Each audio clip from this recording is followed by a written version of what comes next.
so people can join us later. Hi. So hello, Daphne. Hello, Toni. How are you both? Hi. Good. Good. So glad to have you both at Virtual Warwicks. I was talking to Daphne a little bit, Toni, when we had a little bit. Well, I always love the live and technology issues.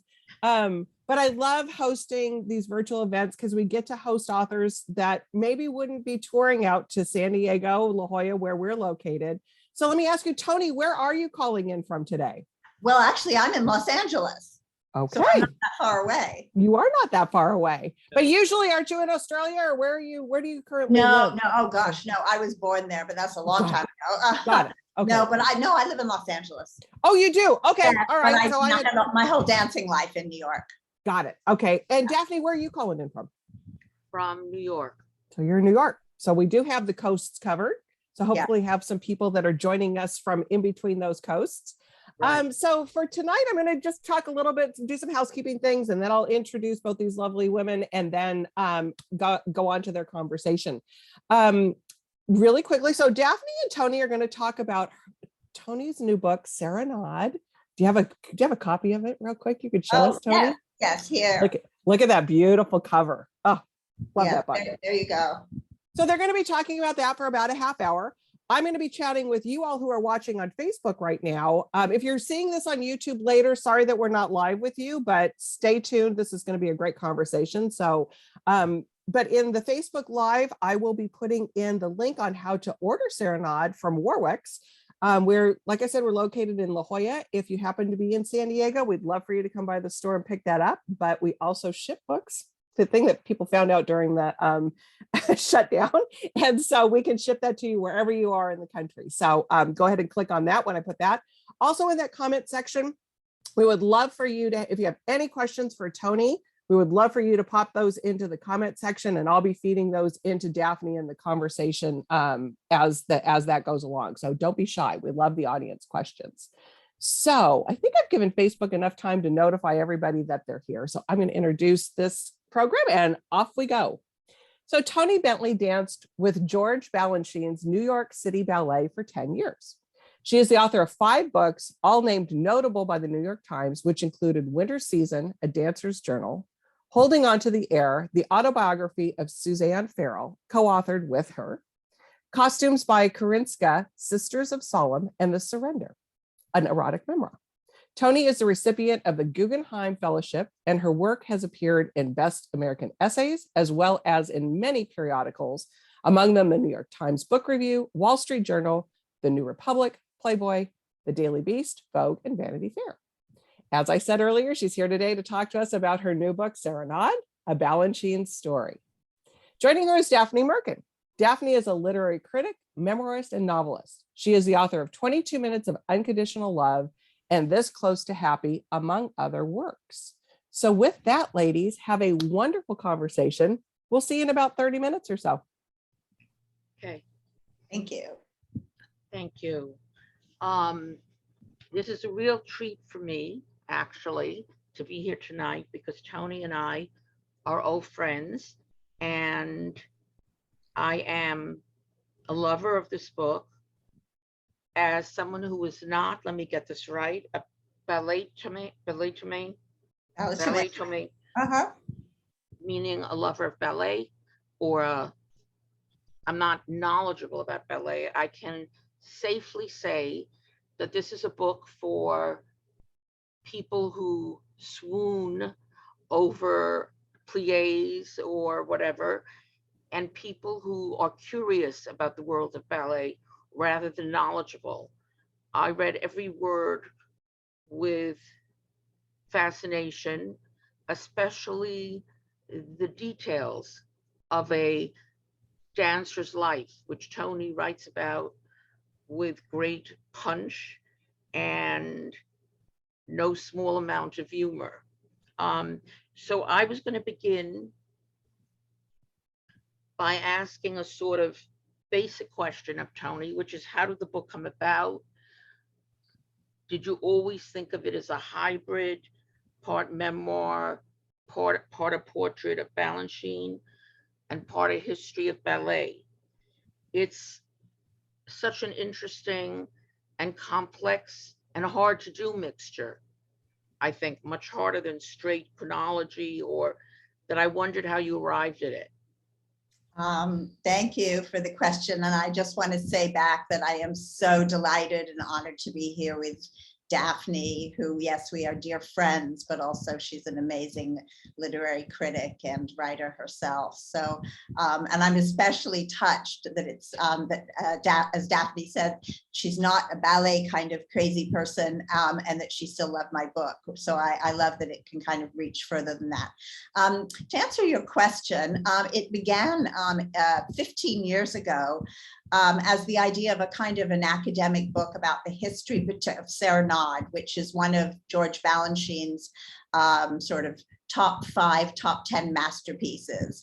And it's he made it in 1934 when he arrived in America. So it's a very, a piece with a lot of history, probably more than any of his other single ballets, and a piece that I have a lot of personal history with, as did all of his dancers. It was the first ballet I learned at the age of 16, and I danced probably 50 times.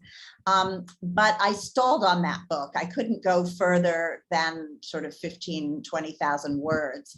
And I did other things for years, basically avoiding it. Anyone who's a writer knows what that's like. It's very hard work avoiding something, and very painful. So I finally decided I'm going to, I need to say for sure I'm not going to do it or finish it.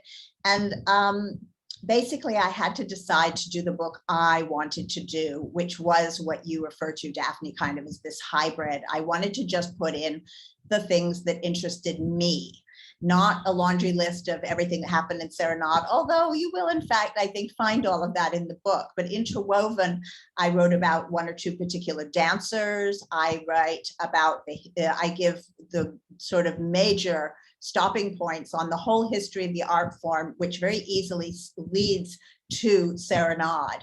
And it's all kind of in Serenade. And I wrote my personal history. I'm very much a memoirist, like you, Daphne. So there's also the story of my own career in New York City Ballet, of my knowing George Balanchine at the end of his life. So I didn't know if this kind of hybrid would work at all, but I also knew it was the only way I would get this book done. So I sort of took that risk, and just kind of based on the structure of the ballet, which runs through the book, I go off on these tangents like the branches of a tree to talk about these various other things.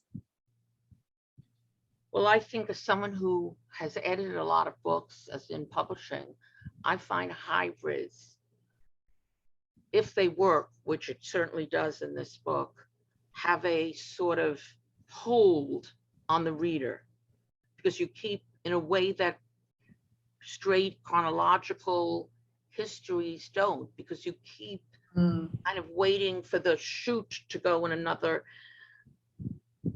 to another place. Toni and I had discussed that she was maybe going to read a little bit before we go on. Yes, absolutely. Let's see. I'll read the beginning of the introduction to the book. So right at sort of at the beginning.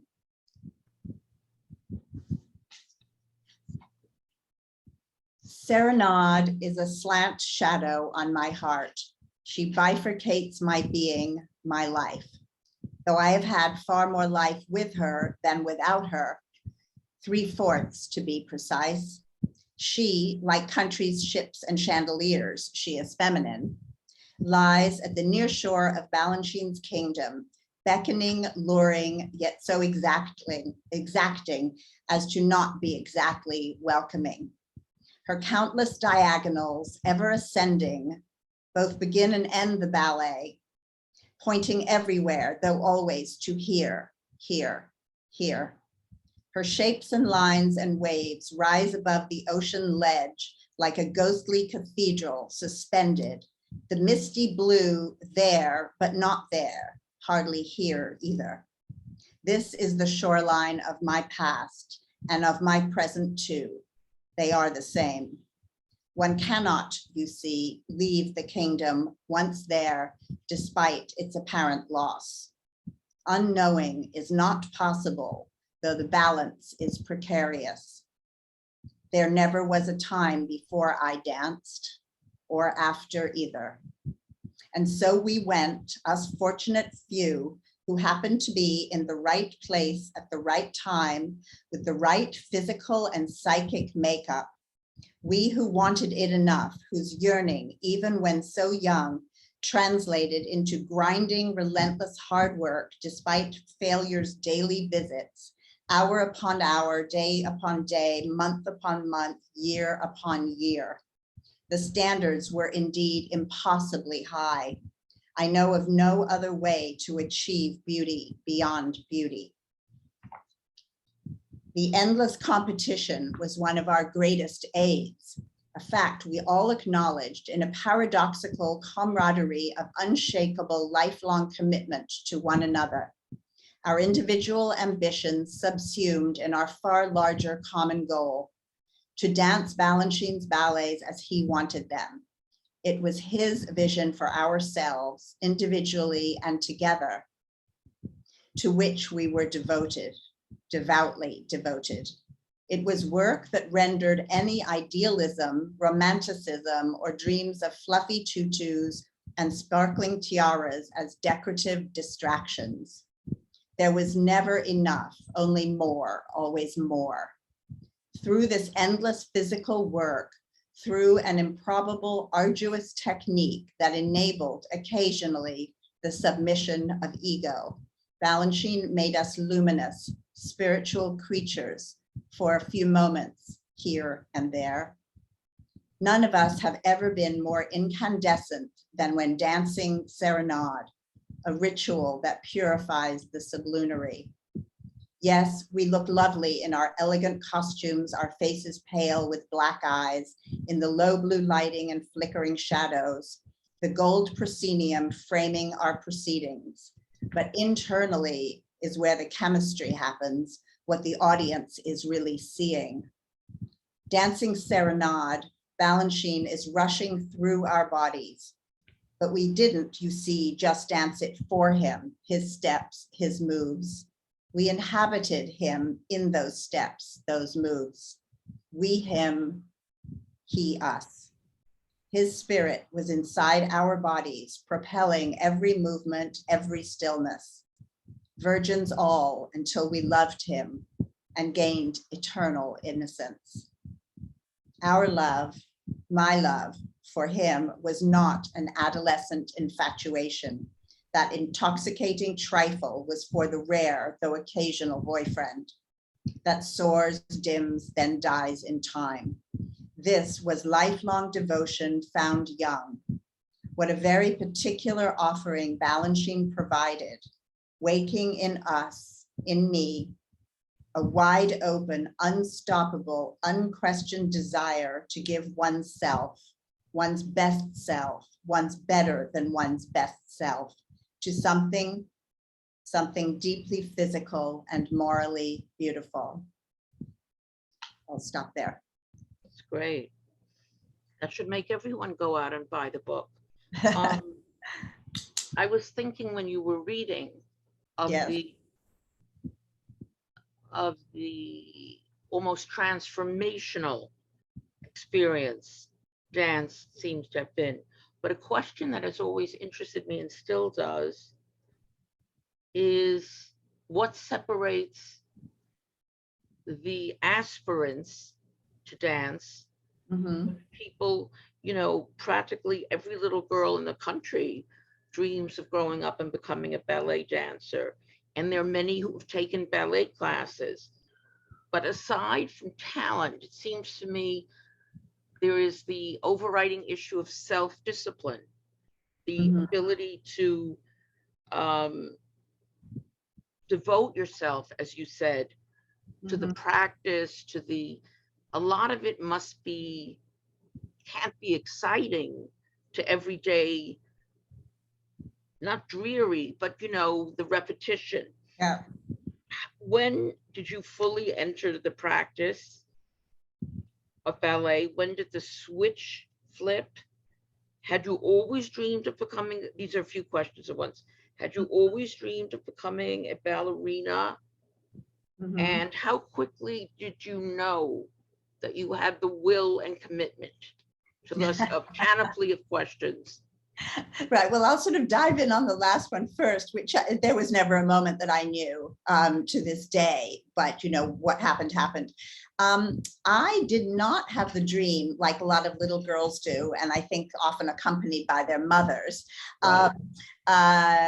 to be a ballerina.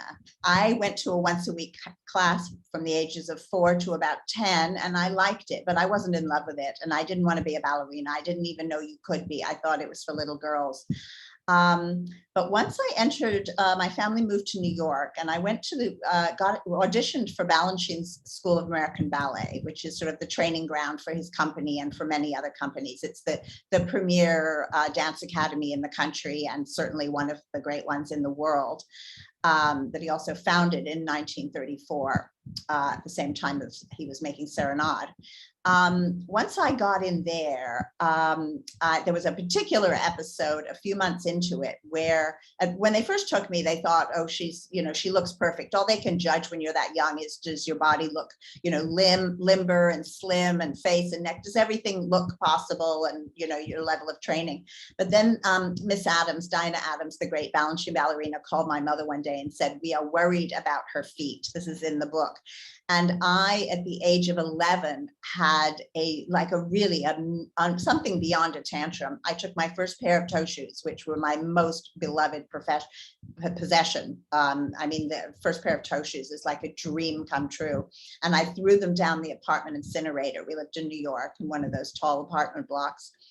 And I went absolutely crazy. I don't quite know the psychology of it, but I think the idea that I was told I might fail was unbearable to me. And so my mother called Miss Adams and said she's gone absolutely crazy and upset. Miss Adams calmed me down, said, come back to the school. But I think that conversation was a turning point at the age of 11. And, you do have to get committed very young. That's about as old as you can be to become committed to really, really working hard. Even at that point, it wasn't to become a ballerina. I already knew enough, being in a very high level school, that you weren't trying to be a ballerina. You were trying to be as good a dancer as you could be. And in that school, of course, we all wanted to dance for George Balanchine, who was I'm talking the sort of 70s. And he was towards the end of his life, but he was a living legend already. So once you knew who he was the one that you wanted to dance for. Sorry. In a matter of 6 or 7 years, I went from kind of the bottom of the class to one of the top dancers, and then was invited into the company by him. But one thing you allude to that I find interesting in its tension is you had the opposite of like ordinary self-confidence that I will make it. In some way, you talk about having very little faith in your ability. Right. On the other hand, you had the resilience, the endurance to go against that. Yes. Sort of an interesting combination. Yes. But what were you helped by people around you who had faith in your ability? Well, clearly the school did. Well, the school did enough to keep me in the school, and that's already quite an honor, especially as you get to the more advanced levels. You're always, by the time, if you've lasted in the school to the later levels, when you're 16, 17 years old, you are good enough to dance professionally somewhere, but not everybody at New York City Ballet. But, there's a lot of companies in the world and around the country where people can go. Yes, it's interesting. I didn't feel any sense of confidence whatsoever in anything about it, but I was just very dogged, and the competitiveness worked in my favor. Like in sort of this passage I read, I was going to win, so to speak. I think it's not a romantic thing of like, I want to be a ballerina and I'm going to sacrifice everything. My parents wanted me to go to college. My father's an academic, my brother's an academic. They weren't pushing for me to go. And my mother was kind of ambivalent, she just wanted her little girl to be happy, of course. And, often ballet is not the way for a child to be happy, but it all worked out for me. And I see in hindsight, mainly because I happened to be in the right place and time to be in George Balanchine's world while he was alive. So that was completely a unique education. One of the things that fascinated me, that as well as doing all, you had long days. I think you said you had 12-hour days. You spent 6 days a week rehearsing. How in the middle of all this did you develop the literary side of you that is very developed, and you write about it later in winter season? You read a lot. I think you said in your early 20s. A, how did you find the time? And B, what led to it? Yes, I know. It was very much not coming from the ballet world, my in literature, and it didn't come from going to school either. I mean, there was maybe there was a focus on academics in my household. I think my parents, voiced concern that I didn't read as a young dancer, but it really happened around the age of 14 or so with this one girlfriend of mine who was also in the school. She didn't go on to become in the company, but she was a big reader, and we just developed like a little book club, and we that was my entire education. And from age 14 to sort of 22, I just read everything. I mean, well, not everything, but I mean, I went through a lot of what I would consider the classics, and Freud and Descartes, and a lot of the French writers, and Henry Miller and Anais Nin and all of Colette, and, and I underlined and I took notes, nothing to do with school. I fell in love with words and sentences and meaning. And it was like food to me. And this was completely aside from dancing. I'd walk along the street the way people do with their phones now. And I would be reading a book with a pen in my hand at the stoplight. It was like, I bet you did something similar. When you fall in love with, books, reading, there is meaning and depth. And it's a whole level, it's an entirely other life. And I fell madly in love with it. And the result of that was I started scribbling myself. And that part of my diary turned into my first book when I was 22. Yeah, winter season. What you call scribbling became a much touted book. Did you have a sense of yourself as a writer, that you were a talented writer? Well, certainly then I would have had less reason to think I had any talent as a writer than even as a dancer, because by then I had been through the School of American Ballet and had been invited by George Balanchine to be in his company. So however, wherever my self-esteem was, there was that. Now with writing, I truly had no reason to think that there was anything there. I'd had terrible schooling. I'd never taken a writing class. As I said, this was all sort of done on my own. No, I had no sense of it had any value, but I did know that it obsessed me. So at some point along the way, when I was about 21, I did get this idea to, I thought like everybody would in my diary, where I told nothing but the truth, my truth, but it's the truth for me, that no one would see it. I did get this idea, which must have been the writer in me bubbling up, that maybe I should show this to someone just in case there's something there. And I mean, the story is quite funny. I didn't know anyone in publishing. I didn't know anything. These people were all gods to me, but I did know the name through the ballet company of Robert Gottlieb, who of course is the famed editor at the time at Knopf and later the New Yorker, and everything, and who did a lot of dance books in the 70s and 80s. And he was on the board of New York City Ballet. He adored Balanchine. He wrote a short biography of Balanchine even later on. And so I got the, Random House when they were on 50th Street, I got their address out of the phone book. We had phone books then. And I addressed it to Robert Gottlieb at Random House, 6 pages that my mother typed, because I didn't type. It was all longhand on legal pads. And then I got, a letter back. That was a life-changing day when I got a letter back and it said Random House on the back. I still have it. And it was from Anne Freegood, who became the amazing editor, who became the editor of Winter Season. So that was a really kind of unusual, no agent, nothing, but she was like, I want to see more. So yeah, it was wonderful. I was going to say quickly, other writers should not expect all this. No, so I unusual. wanted to ask you, what was it like? And when was the first time you saw Balanchine? And his presence, his power immediately strike you? Or his force or whatever?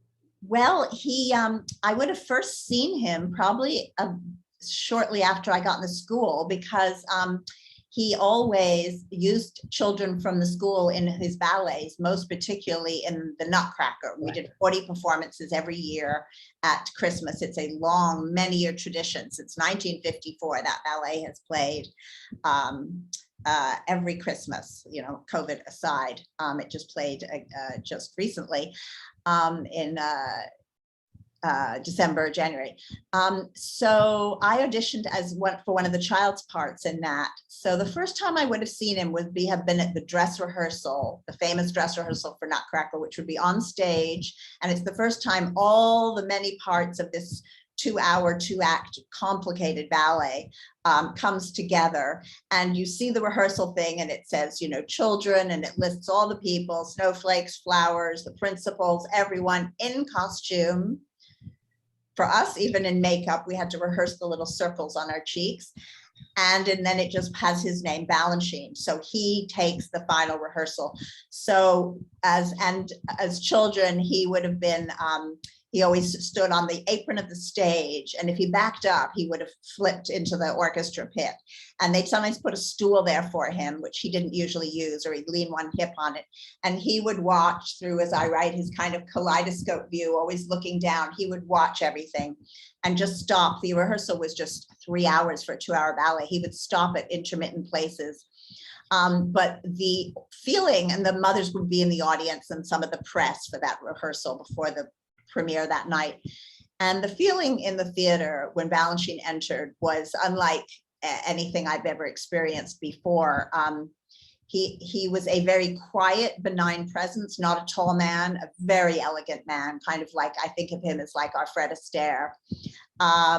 He always had, well, in rehearsal, maybe not, but he used to wear like a silk cravat and a jacket. And he was quiet, he was undramatic, he didn't curse, he didn't scream. He wasn't one of these, flaming Picasso type geniuses. He was very, very kind with the young dancers, with us. And he'd often stop with us to fix something on somebody. And it was very nerve-wracking, but it was also like God is in the house, Right. Everybody was silent, every eye in the theater, stagehands, orchestra, mothers, everyone is watching this one man. I was going to ask you a very kind of contemporary question, which, with all the talk about gender roles and the patriarchy and all that, did you experience Balanchine as a very powerful male presence? Was there any resistance to his authority that you felt at all, or maybe other young women showed?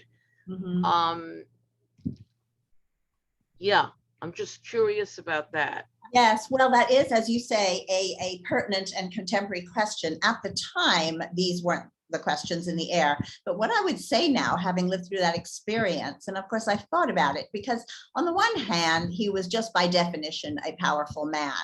He ran this theater, and he was one of the 2, 3, 4 greatest artists of the 20th century, and the greatest artist in the history of the entire art form, with Petipa running parallel or maybe slightly underneath. So by definition, he had power, as any very great artist does. He did not ask for this power. He did not wield this power on purpose. I think it's important to say that we gave it to him. He always said, I'm human and I pull the toilet chain for the same reason you do. He did not want to be a god to us. We gave that to him. So there's this interesting exchange. We gave him enormous power. Now, on the other hand, he did the casting, he did the choosing. So if you were there, it's because he likes you. If you were cast in a certain role, it's because he liked you. So he had total power. I would call it a benign dictatorship. Right. And he was running, it was a big institution, you know, and Lincoln Kirstein, of course, you know, backed up the institution. So we had these two amazing men. It was a unique time in history. It couldn't happen now, even if a Balanchine came along now, and you know, for what it's worth, yes, Balanchine certainly was a man who adored women, and in the course of his life, always had gorgeous young dancers in awe of him and working for him. So in this day and age, that could sound like a very dangerous situation for some kind of, misbehavior. All I can say is, and you know, people have me too'd dead people, and it hasn't happened to Balanchine. So I really have to say that my experience, and I'm in touch with all my friends, is very unique, which is, we really loved him. He really loved us. He was all about high standards. You know, if you weren't good or something, he would, you know, get on your case about it. He could be tough, but always quiet. Always, he was like, I always say he was like a soupy teacher. He kind of spoke in koans, very, very short. You know, one of the things he said to me in class once was he stopped everything. And of course, you're like, oh my God, he's focusing on me. So you're sort of, you love it, but more than that, you're terrified. And he said to me, dear, which comes first, the chicken or the egg? And I, of course, like, I'm desperate to get the right answer. And of course, you can't get the right answer. Oh my God, I think I finally said one thing or another, and he like smiled and clapped his hands and we went back to class. He just, but I always think about that. Like, did he think there was a right answer? He was a great, great wisdom. And in the end, as he often said, he was more than anything, he was a teacher of life, a teacher of how to be. And as many people who know him, what he was really about is something that's become so prevalent now. And it's been in spiritual histories of all religions and non-religions since the beginning of time, about being in the present moment. And ballet is kind of like a practice, almost to, like, one might say, a religious practice, or it has those qualities of endless repetition and devotion to practice, practice, practice, being in the moment now, you know, with the music, not distracted. He would, over and over in class, he would say to someone, do you have somewhere else to be, dear? And you'd be so embarrassed, like, oh my God, what, like, it showed that I was, you know, and of course you'd say no. And he'd say, well, like, what are you holding back for? You know, are you saving it for tonight? If you rehearse this way, you'll dance that way at 8 o'clock for 2,800 people. You have to, he always said, you have to brush your teeth the same way you dance serenade.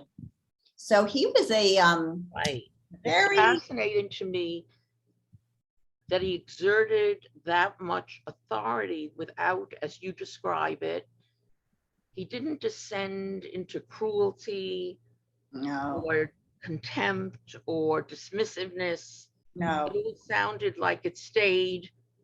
He really was. It's hard to talk about these things, but my opinion, after all these years of thinking, writing this book, this is my 4th book on the subject of his world, he was a truly spiritual creature. Right. And he truly did not have this kind of ego that we see in, well, all kinds of people, but certainly many men, and certainly predatory men, or, you know, everything that's happened now. He did not have this kind of ego of needing us to make him feel good. He said, and I have a letter actually at the end of the book, I won't read it now, but it speaks to this question of power. In 1982, right before he went to the hospital, where he then never left and subsequently died, a 6th grade girl wrote him a letter with a list of questions. She said, she was very sweet. She said, oh, my teacher said you're a very busy man, you won't answer me. But she was, the teacher was teaching the kids about people who have power, and what is good power, what is bad power, who should have power, who shouldn't have power. And so and the teacher mentioned Balanchine as a person who had a lot of power. So she wrote, "Dear Mr. Balanchine," and she listed about 12 questions about how do you feel about your power? What do you do with your power? Do you know you're powerful? When did you know you were powerful? And first of all, he wrote back. And this is, as I say, he was already beginning to be ill. And I think I will read you his very short reply, which really speaks to this question of power. Let me just find this. Here it is.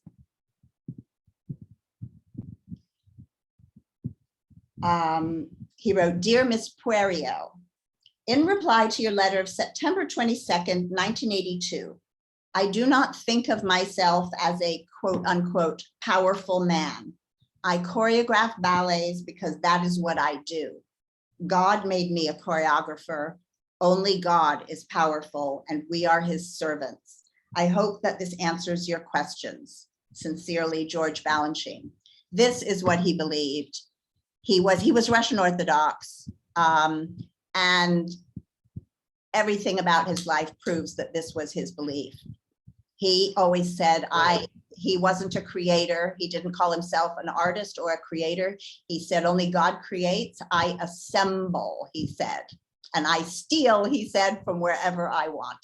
Right. Like all good creators, whether he called himself that or not. Exactly. Well, and of course, he was incredibly creative. So, right. Yes. I wish you described, however briefly, the hospital scene when you visit him, because it could have had a disconcerting effect on the reader, and it doesn't. It just seems like such a honoring of him. Yeah. Visit. Yeah. And, but all the girls did not visit him. I don't know. I think a lot of people did, but I mean, we weren't told to or asked to. It was we all kind of knew we could, I think. I wasn't even sure if he'd be there, but once he went into the hospital, and he was there for many months, maybe as many as 6 months. And he was in Roosevelt Hospital because he wanted to be near the theater. And I had heard that people visited him. Now, some of the dancers he was much more close to, and people who were running the company, ballet masters, people visited him to get, run things by him, ask questions and things. And at some point in February, he died on April 30th, 1983. And in early February, so just not long before that, I just decided, I'm not sure how, but I knew I had to go and visit him. And I didn't go with anyone. And I baked him a little mini walnut cake that I soaked in brandy.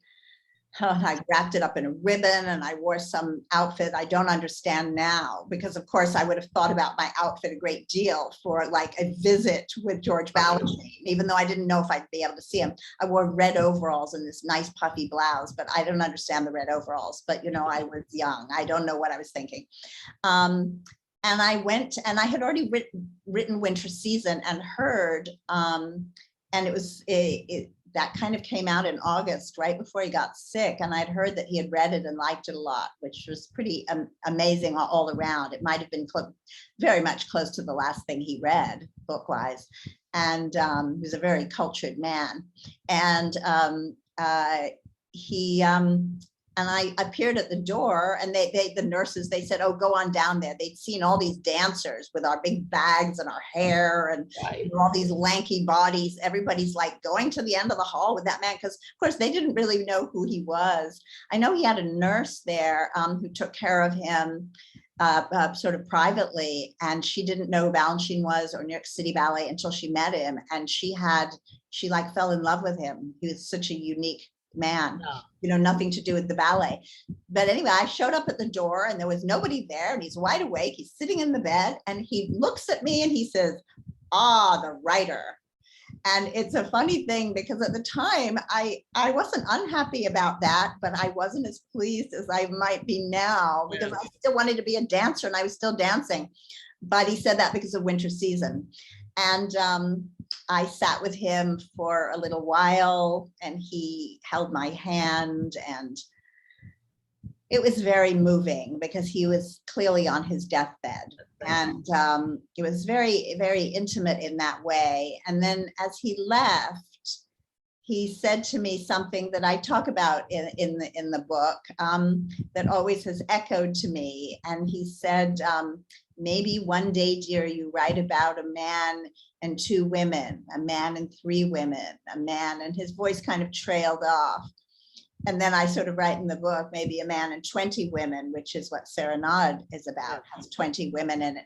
And the story, I don't think he was telling me to write about Serenade. I think he was, it was broader about maybe, and he didn't even tell me, he said, maybe one day you will write, I think maybe one day I would write about him, Right. you know, which I had already done in Winter Season. You know, all my books related to his world are about him.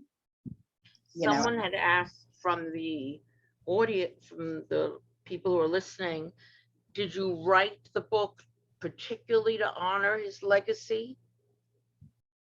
No, that wasn't my intention. To do that, but what I mean, I didn't write it in order to honor it, but one of the great delays, the decade plus delay, was that I didn't feel I could do it justice. Both the man and the ballet, because this is a very great masterpiece, that to write about those two things, and they're sort of to me inseparable. How could anyone be capable of writing about it in an adequate way? It's very dangerous territory. Right. You know, it's like someone trying to write a book about King Lear and about Shakespeare through that. This is a very high bar. So I said, basically the delay was my sense of inadequacy. So I of course wanted to do that, but I had no idea if I could. I mean, I assumed I couldn't actually. Right. But I'm a bit of a defiant person. Yes. Daphne and I talked about that, and it's like, oh, well, I probably can't do this, so I'm going to try. And her feet aren't good enough. I said, okay, then I'm going to make it. Right. Something that interests me is, well, we haven't gone into what led to your stopping with your injury, and two questions. Do you miss dancing? I miss being in the theater when Balanchine was in the theater, but that's, you know, he's been dead. April 30th was 39 years. So that's just, you know, so far in the past. That doesn't exist anymore. I wouldn't want to dance right now because I was so privileged, as we all were in his lifetime, to dance his ballets under his guidance and his eyes. And that was really what was unique. In the end, what really interests me, it's inseparable, but Balanchine as an artist interests me more than ballet per se, but they are inseparable, which is also why in the book, I really wanted and kind of delighted once I did it in writing down for readers who, even though they might love ballet, it's throwing in a bit of the history because it's so interesting. You know, Louis XIV is really responsible for it, which is why the language is in French. And I think a lot of people don't really know that. And it's quite interesting. He was quite a dancer himself, and the invention of point and turnout along the way, these things that make ballet such a very unique art. And then Balanchine used this art and this very specific technique based on this, you know, extreme turnout and ballerinas on their points, that to express the beauty that I think that was obviously inside him through music. And of course, the music cannot be separated. He was a musician first. He was a trained musician, and he considered the music to be above the ballet, which is why we always had an excellent live orchestra. Right. I also love the details, and I think other readers will, of the whole putting on the toe shoes, dipping them in, I forgot what you dip them in. Well, we dip them in rosin, Yes, so they don't slip. And then we'd also often dip the heels of our shoes, once they had rosin on them, into water so that they'd shrink around our heels. Yes, and toe shoes are a whole world unto themselves. And every you all dancer, had mini, right? You had mini toe shoes. oh yes, yes, Right. because they're a crazy shoe. They're very expensive. I'm not sure what they are now. Probably close to $100 a pair, understandably, because they're handmade. Each shoe, by the way, is not a left or a right. They come in a pair, but they're all identical, and the dancer decides which foot goes on which, and your foot ends up shaping it. And they come in these beautiful satin cylinders, and they're hard, and the hardness that is on the end that you sometimes hear on the stage clopping around, which Valentine hated. He wanted us to be silent. Is made not by wood or metal or cement or whatever. It's layers of glue and burlap together, and they become very hard. But this is also means that once your foot is in the shoe and you're sweating and you're dancing, that those layers of hardness break down, so the shoe becomes an extension of your foot. And then we sew our own ribbons and elastics on, because everybody likes to sew them a little differently in a slightly different place.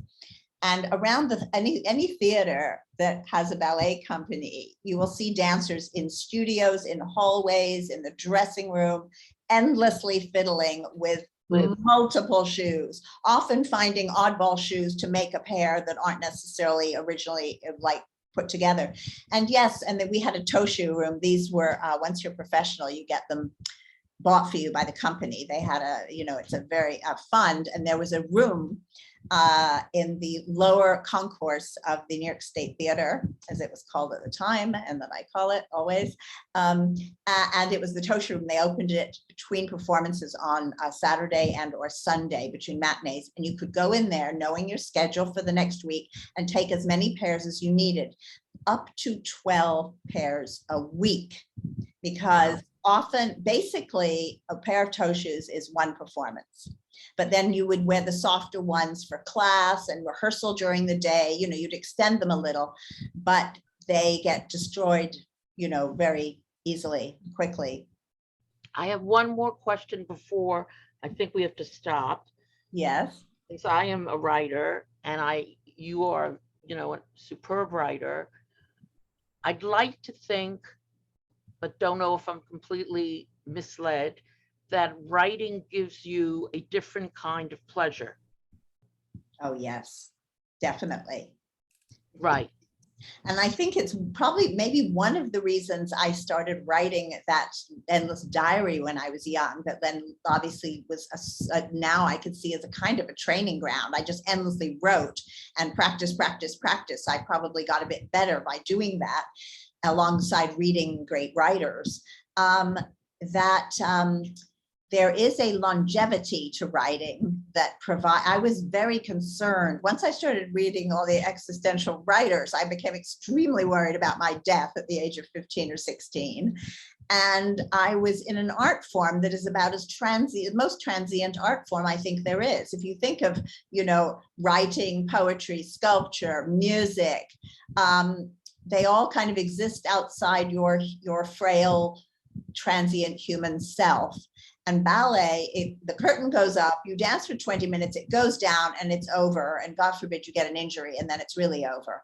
So I think the transience of it really started to worry me. And the idea that I could scribble, even if I'd never become a published writer, that I could scribble on legal pads and they could be sitting over there while I was over here. Right. And they were absolutely an emanation of me, good, bad, or indifferent, whatever they said. That gave me a lot of satisfaction then. And yes, I like seeing something that I've made that's outside of myself. Yes. It's very vulnerable when it's your body is your instrument. I think we were going to stop. Yeah. That was such a great conversation. It was really, I mean, it's fascinating, and I can't wait for everybody to read this book. I want to talk really quickly though, Toni, because you showed me something in the green room that I'd love for you to show the audience. Oh, yeah. Is the book and the inside flat of the cover. Sure. Yes. I Oh, think it's thank beautiful. you. Yes. Yeah. Okay. Yes. So as I showed you, this is the cover and this is the back, but the publisher did something so beautiful. And inside the flap is this gorgeous pink. And I'll try and show, and you see they've done a beautiful reproduction in gold of the it's the dancer on the front. And there's a lovely story about her. She is a serenade dancer drawn by a wonderful Danish artist in 1980 when Wallenstein was still alive, to be used in sort of publicity for our tour in Copenhagen at the time. So the fact that she's not just a dancer, she is literally in a serenade costume in serenade blue. So yeah. The cover, you must be so proud of that cover. Yes. It's beautiful. The publisher, Pantheon, and all the people there are just fantastic. Yep. Everybody put so much time and love into it. It was, yeah. Yeah, beautiful. So thank you for your time. Thank you. Daphne, thank you for your time. Thank you. So appreciate you joining us. And Toni, best of luck with this book. And Daphne, whatever your next book is, hopefully we'll come back together again and celebrate the next release. So good night, everybody. Thank you very much. Bye, Thank you so much to Warwick's. Thank you. Thank you, Daphne. Thank Bye-bye. you very much. It was fun. Yes, it was.